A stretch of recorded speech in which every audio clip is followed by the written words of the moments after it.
Back to our channel Lavanya ಕಿಚನ್ಗೆ ಸ್ವಾಗತ. ಇವತ್ತಿನ ರೆಸಿಪಿ ಬಂದ್ಬಿಟ್ಟು ನಾನು ಟೊಮೆಟೊ ಚಿತ್ರಾನ್ನ ಮಾಡಿದ್ದೀನಿ. ತುಂಬಾ ಚೆನ್ನಾಗಿ ಬಂದಿದೆ ಟೇಸ್ಟು. ಇವತ್ತಿನ ವಿಡಿಯೋದಲ್ಲಿ ನಾನು ಟೊಮೆಟೊ ಚಿತ್ರಾನ್ನ ಯಾವ ತರ ಮಾಡೋದು ಅಂತ ತೋರಿಸ್ಕೊಡ್ತೀನಿ. ಬನ್ನಿ ನೋಡ್ಕೊಂಡು ಬರೋಣ. ಟೊಮೆಟೊ ಚಿತ್ರಾನ್ನ ಮಾಡೋಕ್ಕೆ ಏನೇನು ಇಂಗ್ರೀಡಿಯೆಂಟ್ಸ್ ತಗೊಂಡಿದ್ದೀನಿ ಅಂತ ಹೇಳಿದ್ರೆ, ಕರಿಬೇವು, ಕಡಲೆಬೇಳೆ, ನೆರಗಡಲೆ ಬೀಜ, ಹಸಿಮೆಣಸಿನಕಾಯಿ, ಸಾಂಬಾರ್ ಸೊಪ್ಪು, ಅರಿಶಿನ ಪುಡಿ, ಒಗ್ಗರಣೆ ಸಾಸಿವೆ, ಟೊಮೆಟೊನ ಸಣ್ಣದಾಗಿ ಹೆಚ್ಚಿಟ್ಕೊಂಡಿದ್ದೀನಿ 2 ಟೊಮೆಟೊನ, ಮತ್ತೆ ಬೆಳ್ಳುಳ್ಳಿ 2 ಈರುಳ್ಳಿನ ಮೀಡಿಯಮ್ ಹೆಚ್ಚಿಟ್ಕೊಂಡಿದ್ದೀನಿ, ಮತ್ತೆ ಒಂದು ಬೌಲು ಅನ್ನ ತಗೊಂಡಿದ್ದೀನಿ. ಇವಾಗ ಯಾವ ತರ ಮಾಡೋದು ಅಂತ ತೋರಿಸ್ಕೊಡ್ತೀನಿ. ಇವಾಗ ಎಣ್ಣೆ ಹಾಕ್ತಿದ್ದೀನಿ. 3-4 ಸ್ಪೂನ್ ಎಣ್ಣೆ ತಗೊಳ್ಳಿ ಸಾಕು. ಸ್ವಲ್ಪ ಎಣ್ಣೆ ಬಿಸಿ ಆದ್ಮೇಲೆ ಸಾಕಾಗಿದೆ, ಸಾಸಿವೆ ಹಾಕೋಣ. ಈಗ ಕೆಚ್ಚಿಟ್ಕೊಂಡಿರೋ ಬೆಳ್ಳುಳ್ಳಿ ಬೇಕಂದ್ರೆ ಹಾಕೊಡಿ. ನಾವೊಂದು 2-3 ಲೀಟ್ರು ಹಾಕ್ತಾ ಇದ್ದೀನಿ. ಸ್ವಲ್ಪ ಫ್ರೈ ಮಾಡಿಬಿಟ್ಟು, ಸ್ವಲ್ಪ ಫ್ರೈ ಆದಮೇಲೆ ನೆರಗಡಲೆ ಬೀಜ ಹಾಕೋಣ. ನೆರಗಡಲೆ ಬೀಜ ಮಿಕ್ಸ್ ಹಾಕ್ತಾ ಇದ್ದೀನಿ. ನೀವು ಎಷ್ಟು ಚೆನ್ನಾಗಿ ಮಾಡ್ತೀರಾ ನೋಡ್ಬಿಟ್ಟು ಅಷ್ಟು ಹಾಕೊಡಿ ನೆರಗಡಲೆ ಬೀಜನ.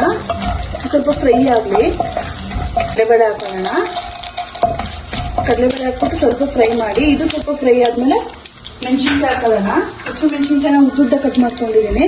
ಇದನ್ನು ಹಾಕ್ತಾ ಇದ್ದೀನಿ. ಒಂದು 8 ಮೆಣಸಿನ್ಕಾಯಿನ 8 ಮೆಣಸಿನ್ಕಾಯಿನ ಕಟ್ ಮಾಡಿ ಇಟ್ಕೊಂಡಿದ್ದೀನಿ. ಇದನ್ನ ಹಾಕ್ಬಿಟ್ಟು ಫ್ರೈ ಮಾಡೋಣ. ಸ್ವಲ್ಪ ಕರ್ಬೇವಿನ ಸೊಪ್ಪು ಹಾಕೋಣ. ಹಾಕ್ಬಿಟ್ಟು ಎಲ್ಲ ನೀಟಾಗಿ ಮಿಕ್ಸ್ ಮಾಡ್ಕೊಳ್ಳೋಣ. ಈಗ ಇದಾಗಿದೆ, ಫ್ರೈ ಆಗಿದೆ. ಈರುಳ್ಳಿ ಹಾಕೋಣ. ಮೀಡಿಯಮ್ ಆಗಿ ಇಟ್ಕೊಂಡಿದ್ದೆ 2 ಈರುಳ್ಳಿನ ಹಾಕ್ತಾ ಇದ್ದೀನಿ. ಇದು ಸ್ವಲ್ಪ ಗೋಲ್ಡನ್ ಬ್ರೌನ್ ಬರುವಾಗ ಫ್ರೈ ಮಾಡಿ. ಈರುಳ್ಳಿ ಬೆಂದಿದೆ. ಇದಕ್ಕೊಂದು ಅರ್ಧ ಚುಕ್ಕಿಯಷ್ಟು ಅರಿಶಿನ ಹಾಕ್ತಾ ಇದ್ದೀನಿ. ಒಂದು ಅರ್ಧ ಚಿಟಿಕೆ ಹಾಕೊಳ್ಳಿ ಸಾಕು. ಜಾಸ್ತಿ ಕಲರ್ ಬೇಕಂದ್ರೆ ಜಾಸ್ತಿ ಹಾಕೊಳ್ಳಿ. ನಾನು ಅರ್ಧ ಹಾಕ್ತಾ ಇದ್ದೀನಿ ಅಷ್ಟೇ. ಆಮೇಲೆ ಇವಾಗ ಟೊಮೆಟೊ, ಈರುಳ್ಳಿ ಸ್ವಲ್ಪ ಬೆಂದ್ಮೇಲೆ ಟೊಮೆಟೊ ಸಣ್ಣದಾಗಿ ಹೆಚ್ಚಿಟ್ಕೊಂಡಿದ್ದೆ 2 ಟೊಮೆಟೊನ. ಇದನ್ನ ಹಾಕ್ಬಿಟ್ಟು ನೀಟಾಗಿ ಫ್ರೈ ಮಾಡೋಣ. ಇದು ನೀಟಾಗಿ ಒಬ್ಬರನ್ನೆಲ್ಲ ಫ್ರೈ ಆಗಬೇಕು, ಅವಾಗಲೇ ಟೇಸ್ಟ್ ಬರೋದು.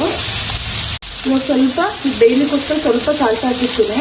ಆಮೇಲೆ ನೋಡ್ಬಿಟ್ಟು ಹಾಕೊಳ್ಳೋಕ್ಕಾಗುತ್ತೆ. ಇದನ್ನು ನೀಟಾಗಿ ಮಿಕ್ಸ್ ಮಾಡ್ಕೊಳ್ಳೋಣ. ಸ್ವಲ್ಪ ಡೈಲಿ ಇದೆ ನೀಟಾಗಿ ಮತ್ತೆ ಕೈ ಹಾಕ್ಕೊತಾ ಇರಿ. ಒಬ್ಬರೇ ಬೆಂದಿದೆ. ಇದಕ್ಕೆ ಅನ್ನ ಮಾಡಿಟ್ಕೊಂಡಿದ್ನಲ್ಲ ಹಾಕ್ತಾ ಇದ್ದೀನಿ. ಫುಲ್ ಒಂದು ಬೌಲ್ ತೊಗೊಂಡಿದ್ದೆ.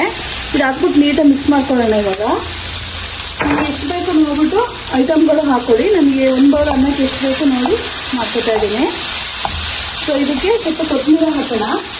ಕೊತ್ತಂಬರಿ ಹಾಕಿ ಚೆನ್ನಾಗಿ ಮಿಕ್ಸ್ ಹೊಡೆಯೋಣ. ಸಣ್ಣದಾಗಿ ಹೆಚ್ಚಿಟ್ಕೊಂಡಿರೋ ಕೊತ್ತಂಬರಿ ಹಾಕೋಣ. ಹಾಕ್ಬಿಟ್ಟು ನೀಟಾಗಿ ಎಲ್ಲದಕ್ಕೂ ಮಿಕ್ಸ್ ಮಾಡಿ ಒಗ್ಗರಣೆಲ್ಲ ಸ್ವಲ್ಪ ಫ್ರೈ ಮಾಡಿ ಒಂದು 5 ನಿಮಿಷ. ಸ್ವಲ್ಪ ಉಪ್ಪು ಹಾಕ್ಕೊಂಡಿದ್ದೆ ಅವಾಗ. ಇವಾಗ ರುಚಿಗೆ ಎಷ್ಟು ಬೇಕು ನೋಡ್ಬಿಟ್ಟು ಉಪ್ಪು ಹಾಕೊಳ್ಳಿ. ಒಂದು ಸ್ವಲ್ಪ ಒಗ್ಗರಣೆ ಬೇಯಕ್ಕೋಸ್ಕರ ಹಾಕ್ಕೊಂಡಿದ್ದೆ. ಈ ರುಚಿ ನೋಡ್ಬಿಟ್ಟು ಎಷ್ಟು ಬೇಕು ನೋಡಿ ಹಾಕೊಂಡು ನೀಟಾಗಿ ಮಿಕ್ಸ್ ಮಾಡ್ಕೊಳ್ಳೋಣ. ನೀಟಾಗಿ ಕಮ್ಮಿ ಫ್ಲೇಮ್ ಇಟ್ಕೊಂಡು ಮಿಕ್ಸ್ ಮಾಡ್ಕೊಳ್ಳಿ. ಇವಾಗ ರೆಡಿ ಆಗಿದೆ. ಸ್ಟವ್ ಆಫ್ ಮಾಡೋಣ, ತೆಗಿಯೋಣ ಇವಾಗ. ಸೊ ಫೈನಲಿ ಟೊಮೆಟೊ ಚಿತ್ರಾನ್ನ ರೆಡಿ ಇದೆ.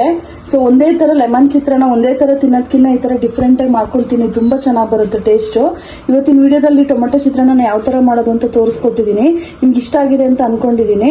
ಸೊ ಇದನ್ನು ಯಾವ ಥರ ಮಾಡಿ ತಿಂದ್ಬಿಟ್ಟು ಟೇಸ್ಟ್ ಆಗಿದೆ ಅಂತೇಳಿ ಕಮೆಂಟ್ಸ್ ಮುಖಾಂತರ ತಿಳಿಸಿ. ಹೊಸದಾಗಿ ಯಾರು ನನ್ನ ಚಾನಲ್ ನೋಡ್ತಾ ಇದ್ದಾರೆ ಸಬ್ಸ್ಕ್ರೈಬ್ ಮಾಡ್ಕೊಳ್ಳಿ, ಶೇರ್ ಮಾಡಿ, ಲೈಕ್ಸ್ ಮಾಡಿ, ಕಮೆಂಟ್ಸ್ ಮಾಡಿ. ಇದೇ ಥರ ನನ್ನ ವಿಡಿಯೋನ ವಾಚ್ ಮಾಡ್ತಾ ಇರಿ. Thank you for watching.